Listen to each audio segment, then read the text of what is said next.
Hi, everybody, and welcome back. This is Susan Houts, the marketing coordinator for Aging Matters in Brevard, the lead agency for senior services here in our beautiful Brevard County, Florida. Hopefully, as some of you may know, we are the lead agency for senior services that was set up in 1965 to provide information, resources, and programs to allow seniors to age in their homes independently, actively, and safely for as long as possible. So, to do that, we provide nutrition services through Meals on Wheels, is what we're mostly known for. We also provide housing improvements, volunteer transportation, home care services, volunteer programs like RSVP, and more. So, one of our very important programs is to provide caregiver information to our in home caregivers. So, folks that are taking care of their senior loved one, so that everybody can benefit from better care. And so, we've been very excited to be partnering with amazing community partners to give that information. And today we're here with Cassandra with Fit with Cassandra, right? Yes. Awesome. And Cassandra's going to talk to us today a little bit about 3 quick tips for caregivers to help our loved ones maintain and improve their balance, right? Because it's such an important topic. So So thank important. yeah, so thank you so much for being here with us today. And Cassandra, take it away. All right. Thank you, Susan. And hello, everyone. My name is Cassandra Wysick. I'm the owner of Fit with Cassandra private fitness studio in Satellite Beach. I'm an American College of Sports Medicine certified personal trainer, and I've been training in Brevard for almost 10 years now.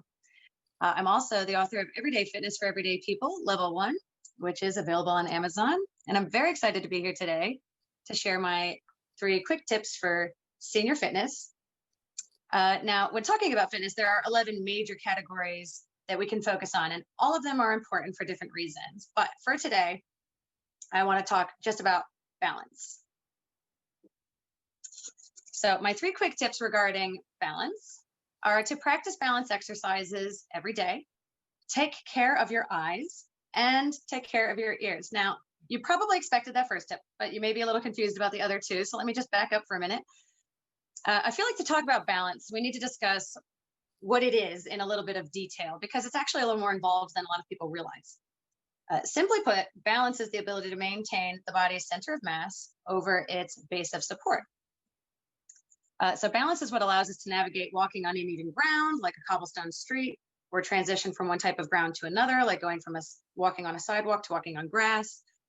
And while at all times during our lives, we should be working on improving balance, this becomes even more important as we age, primarily so we can minimize the risk of falling and maintain our independence. So a properly functioning balance system allows us to see clearly while moving, identify orientation with respect to gravity, determine direction and speed of movement, and make automatic posture adjustments to maintain posture and stability in a variety of conditions and activities. So the thing is, balance goes well beyond our muscles. And that's the thing I think a lot of people may not realize. But be that as it may, we can definitely still do exercise to improve our balance and work on all the systems involved. There are 3 main systems in our body that control our ability to maintain balance. And each of my 3 quick tips pertain to each of these. The 3 systems are the proprioceptive system, which includes touch and input from muscles, tendons, and joints. And that's what most people think of when they think of balance. But it also includes the visual system, which encompasses all the input we get from our eyes, and the vestibular system, which is the input we receive from our inner ears, including if we're moving and where we're oriented in space. So getting back to my quick tips, I want to start with number 3, take care of your ears. Our vestibular system provides our brain with information about motion, head position, and spatial orientation. And it all comes from our inner ears. As we age, small crystals of calcium carbonate can embed inside the membranes that sense linear acceleration, the direction of gravity, and head tilting, which can throw off our sense of balance. We also have a vestibular ocular reflex, which coordinates our eyes so that we can gaze at a fixed spot even if we move our heads. Any number of these disruptions in the vestibular system, whether due to disease or age-related losses of vestibular nerve endings, or even sometimes something as temporary as alcohol intoxication, can lead to vertigo, loss of balance, and nausea. But not all vestibular-based problems are simply an inevitable and normal function of aging. For some, there are treatments that are available. So for all these reasons and more, it's essential you work closely with your doctors to identify and treat any possible pathologies that may be contributing to your loss of balance. Quick tip number 2 is to take care of your eyes. Your eyes provide your brain with visual cues, which identify how you are oriented relative to other objects around you. Age-related declines in visual acuity, depth perception, contrast sensitivity, or even a narrowing of your visual field can affect your ability to see obstacles in your pathway or to judge the distance up or down a curve, for example. All of these factors can contribute to a loss of balance as you lose the ability to rely on your vision to tell you where you are in space. So again, you want to stay on top of anything you can do to keep your vision as good as possible for as long as possible. So talking to your optometrist about how you can keep your eyes healthy is very important. And last, but certainly not least, my quick tip number 1 is to practice balance exercises every day. Every time we move, we receive information from our body about where we are in space through the proprioceptive system. It may tell us we're leaning forward because of the increase in pressure on the front of the soles of our feet. Our ankles may tell us we're on a slippery or uneven surface. Cues from our neck muscles tell us which way our head is turned. Through practice and repetition of balance exercises, we create familiar neural pathways for our brain to receive and process this information. And this is a process that occurs throughout a person's lifetime, so it can be worked on at any stage of life. It is never, ever too late to work on your balance. And to get you started, I'm going to explain 3 balance exercises you can do every day. There are many, many dozens more, but these are a good starting point. And the first one is the single leg balance. This particular exercise has a huge impact on your ability to perform a variety of everyday activities that require you to support yourself on one leg at a time, which is actually more common than you think. While you're walking, going up or down stairs, lots of time you're shifting your weight and having to rely on your balance on one leg. Exercises done on just one side can also help you become aware of and fix any muscular imbalances that you may have between your right and left side, which are also very common. So to do this exercise, the easiest version is the picture on the left there. You want to stand with your feet together, pull your stomach in, activate your core muscles, and lift just one of your feet off the floor so you're balancing on just the one foot. If you need to, you can hold on to a wall or counter or chair, as the man is doing in the photo. And you want to hold it for about 30 seconds or as long as you can, and then do the other side. Over time, you're hoping you'll be able to hold it a little bit longer and be a little bit more steady. And eventually, as you feel more confident, you can lift your leg up a little higher as he is doing, or like the woman in the middle, you can not hold on, you can just balance with yourself. And, or if you want to make it even more difficult, you can do something like in the third photo where she's balancing on a foam pad or a pillow or something a little more unstable. So that is the way you can make that a little more challenging. You can do that exercise while you're brushing your teeth, waiting in line. You can sneak it into any free moment in your day. I have a client who likes to do this when he's in the elevator at his condo going up or down, which I would imagine to be a pretty good challenge. So that one you can work in anytime, just balancing on one leg. The second exercise is the tandem stance. This exercise engages your core muscles a little bit more and helps with your side-to-side stability, which can tend to be a problem as we age. So to do this, you want to stand tall, pull your belly button in, turn on that core again, and step just one foot in front of the other, heel toe. You want to be in a straight line like you're on a tightrope.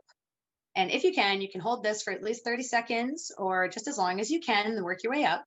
If you need to, you can hold on to a chair or counter or wall to start. And then after you're done with one side, you want to do with the other foot in front as well. So you want to do both sides. And as you get more confident and balanced, you can let go of whatever it is that you're holding on to start. If you're having trouble with this one, try putting an equal amount of weight in both feet, not leaning too far forward or backward.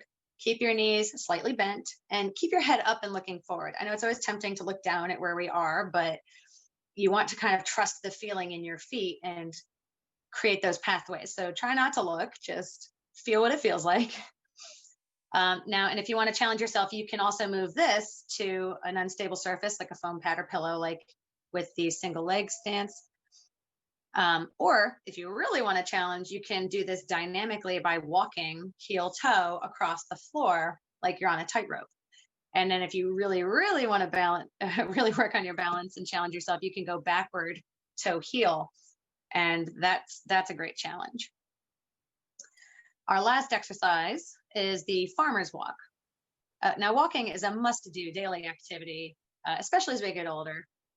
Just staying active every day, so important. But if you add a weight to each of your hands, you've got the farmer's walk. By adding weight, you're training your upper body and your core muscles. So it's really a very all-inclusive exercise. So again, with this one, you want to stand up tall, imagine your head is floating, pull your belly button in, keep your core activated, and you can start with light weights in your hand, in each hand, down to your sides with the palms facing like the man in the photo. And then start slowly walking around the room. You can make a big circle for about 30 seconds and then go back the other direction for 30 seconds. If you want a little bit more of a challenge, you can do a serpentine pattern or doing a figure eight so that you're changing direction. Or if you want to increase the difficulty even further, you can increase the amount of weight you're carrying as long as it doesn't bother your back from increased compression. So to a point, you don't want to add so much weight that you're just crushing your spine. Just a little bit is plenty. So you might start with soup cans in each hand or bottles of water, and then slowly work your way up to, say, some lighter dumbbells, maybe 5 up to 10 pounds, or maybe even some lighter bags of groceries, and just walk around. So another benefit of this exercise is the positive effect on your grip strength, which tends to decline with age. So again, very multi-purpose exercise. So to conclude, all 3 of our balance systems we've discussed have a complicated interplay. Through practice and working with our doctors, we can actually help them get and stay integrated. The greater your repeated exposure to certain motions and situations, the more your brain can rely on previously learned information. For example, you may have learned throughout your life that you need to use a different kind of pattern of movement to navigate a slippery sidewalk or to walk on the beach. So the more often you practice, the more your brain interprets these different scenarios as normal, and your moving patterns become more automatic. When one of the 3 systems is affected or unavailable, your brain will use more information from the systems that are left. So for example, if you're walking to the bathroom in the dark and your visual system is not available, your brain will use more information from your legs and your inner ear to compensate. So even if a problem should arise with one of these systems, then your body can adapt and still achieve a sense of balance. So even if you have some pretty challenging visual problems, you can still work on your balance. And even if you have some challenging inner ear problems, you can still work on your balance. No matter what, it's always something you can work on. So now, and in fact, another challenge worth trying with the first 2 exercises I discussed, the single leg balance and the tandem stance, is to shut your eyes when you're doing them. So I would recommend holding on to start off with that, because you'll find that you may be relying a lot more on your eyes than you think, and you can become unbalanced very quickly. So start with hanging on, but try doing your single leg stance or your tandem stance, and then shut your eyes and see how that feels. But if you can practice that enough, it will ensure that you're really training your proprioceptive and vestibular systems more, and not just relying on your eyes. And now another variation would be to do a distracting task while you're balancing. So while you're in your single leg balance, you could count backwards by 3, toss a tennis ball back and forth to yourself, or do something that kind of distracts you, watch TV, and that's going to really help with your balance as well. So other things to add on if you feel ready. By doing any of these exercises at least 3 days a week, you'll see improvements. However, you'll see better and faster improvements if you do them every day. So thank you for joining me on my 3 top tips for balance for seniors. You can see my website there. You can find me on social media, buy my book on Amazon, or join my mailing list if you go to fitwithcassandra.com. Fantastic. Cassandra, that is such great information. How awesome. I hadn't thought about those exercises in terms of the balance, right? Of doing that, but at all ages, we need that. All Like you said, ages. the earlier you get started on those techniques, the better, because it's becoming a habit, right? As well as, Absolutely. like you said, the walking every day is a habit. So if I just kind of go, I need to do these things, that's awesome. Very cool. Absolutely. Absolutely. And in fact, my son and I work on closing our eyes while we're doing balances, and it is incredibly difficult. It's incredible how, no matter what age, you can really just be relying on one system or another. So always worth working on, and never too late. So Awesome. Well, thank you so much. Any final words for our caregivers and our seniors? most important thing is to just keep moving, doing something every day. It would be great if you were working on balance, or even if you're just going for a walk. Absolutely, just keep moving. If you don't use it, you lose it. It's true. Awesome. I have a lot of seniors in their 80s, and they all swear by the just don't stop, keep going. Awesome. Well, thank you so much for that information. And everybody, if again, if you want to get a hold of Cassandra, we'll have that information on our Facebook and YouTube, and we'll hopefully talk to Cassandra a little bit later about getting more into depth with these kind of exercises with Beth and a caregiver conversation. So thank you so much for joining us today. Thank you so much, Susan. Yay! We'll look forward to talking to you again soon. And until then, everybody, stay safe, stay well, and keep moving. Right? All right, Yes. guys, have a great day. We'll talk to you again soon.